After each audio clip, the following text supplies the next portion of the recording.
3DIC for heterogeneous integration. Our presenter is Ji-Woo Hong from Samsung. Ji-Woo Hong received a Bachelor of Science degree in Electrical Engineering from Seoul National University in South Korea, and a Master of Science degree from the Graduate School of Convergent Science and Technology, also Seoul National University in South Korea.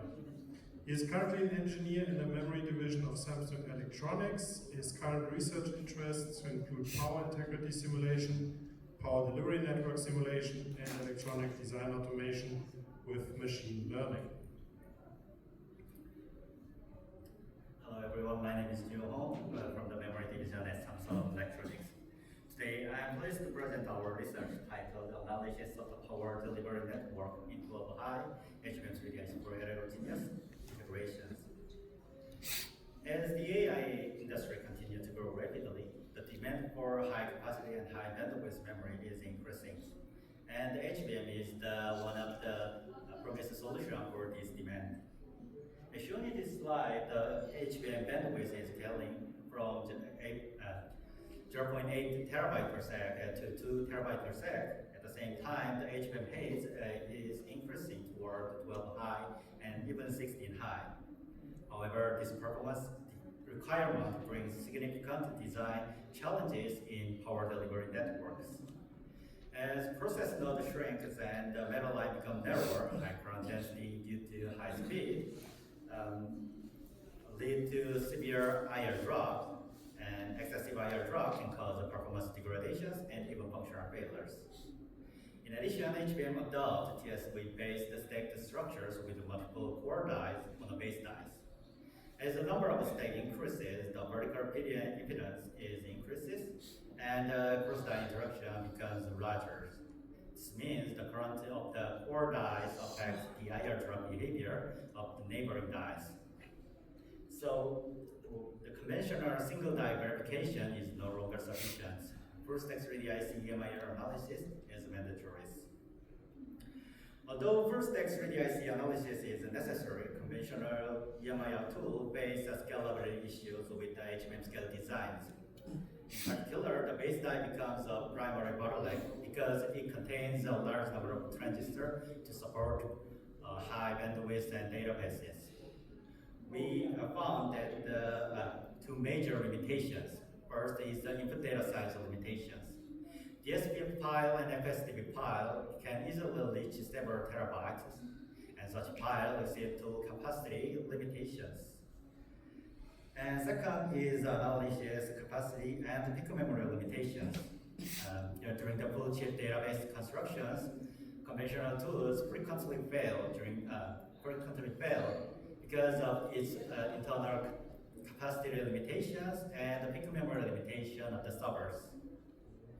So, to address these issues, we propose a methodologies focusing on these two areas. We will use the totem SSC, which is the conventional tools of the conventional custom-based EMIR tools of the Synopsys. Our first methodology is the DSP-only flow. In conventional flow, DSP file is used together with the SPICE netlist file to obtain the transistor positions and physical informations. However, as transistor count increases, DSP file passing with a single core become a bottleneck in both runtime and peak memory usages. To address these issues, we changed the flow from the single core to multi-core processing. And we also found that reading DSP file occurs twice in the transistor pin modeling stages. So by removing the redundant process, we get the TFT improvements. And in addition, so we remove the SPICE file from the input files for reducing the mapping processing times and mapping errors. So we only use the DSP file and pre-generated FSDP file from the circuit designer. And even with the DSP only flow, HBM scale analysis still exceeds the internal tools capacities. So we have to analyze all steps of the tools. And we found that the reduction input size input data size is the most important method to break through the issues. And we found the two major methods. First is the converting this transistor level decoupling capacitor into cell-based decay models.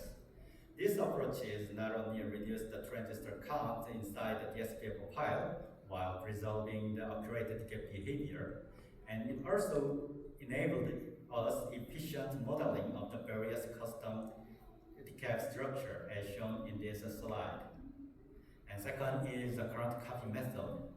And in repetitive HBM structure, many instances share identical behavior. So the current waveform can be reused through the instance mapping with the regular expression of the transistor name. This dramatically reduces the FSDP pile size and the cross-link extraction processing overhead.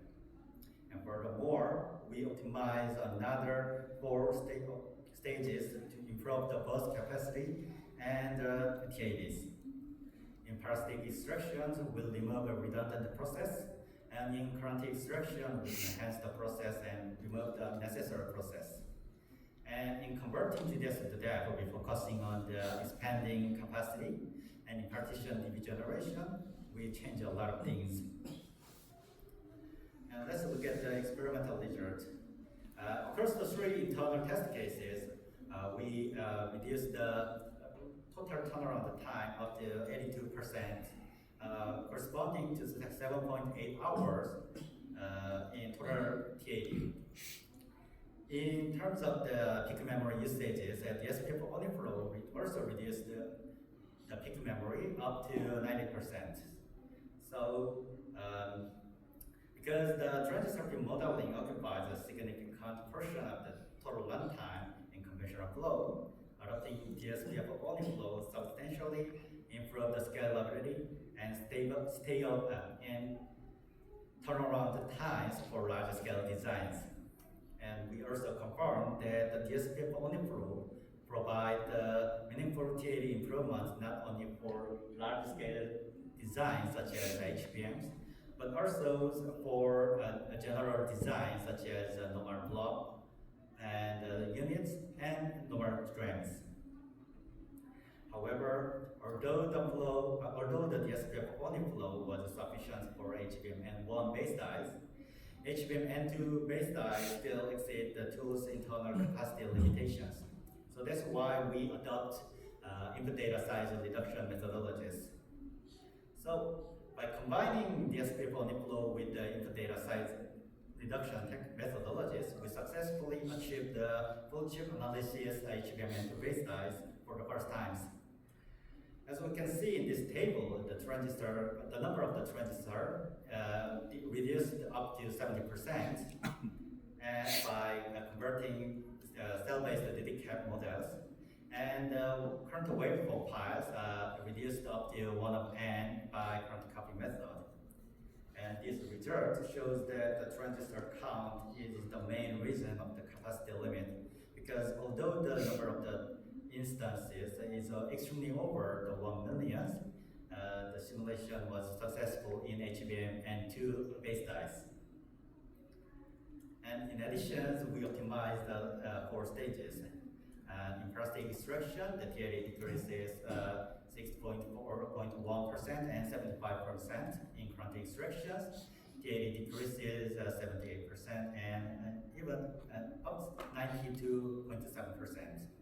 Converting GDS to DAP, TAD also decreased up to 17%, and in partition degeneration, we optimized the TAD up to 20%. And in converting GDS to DAP and partition degeneration stages, we expanded the tool's internal capacity up to support 2 billion transistors.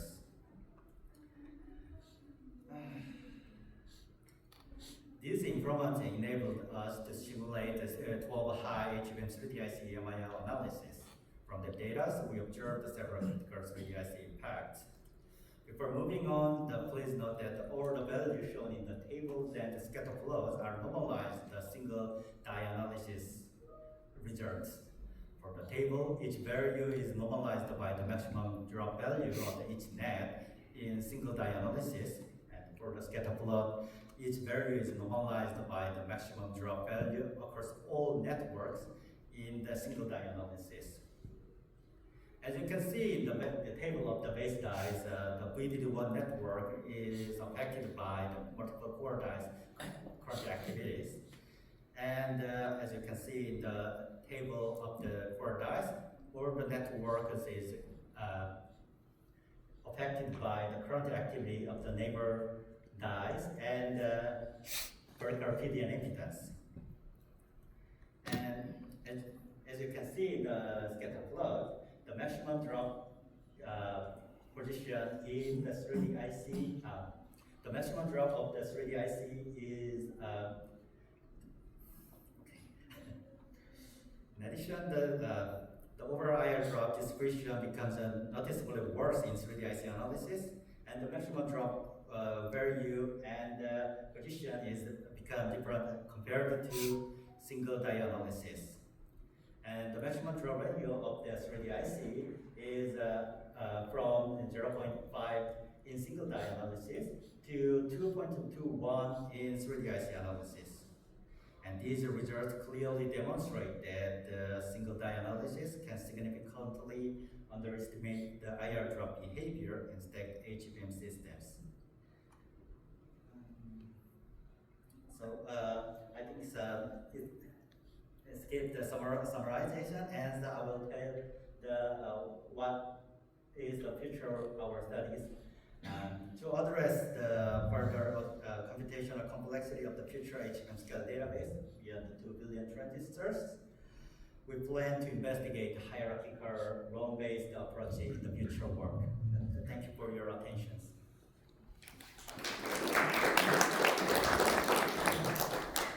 Thank you very much. We do have time for a question. Are there any? Okay, two. Go first.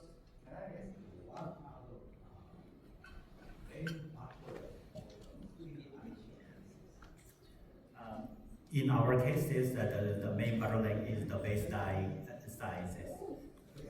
Yeah, the DB size, because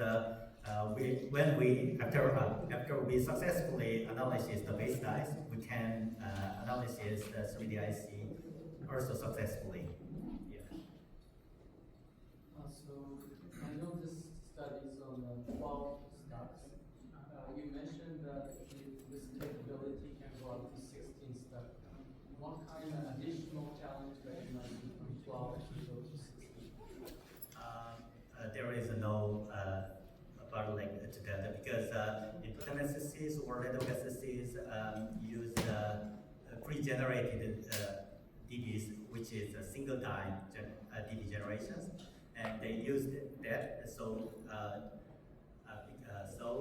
there is no bottleneck to go to 16 high 3D IC analysis. Yeah. So there's no difference to 12 high and 16 high. Okay, great. About the design aspect, like when you design more into multi-physics effect, I see more challenging if you go from 12 to 16. I think the IR drop becomes more significant. Maybe I think it's very go high, and sometimes if there is inductance in the TSV, then it becomes more worse.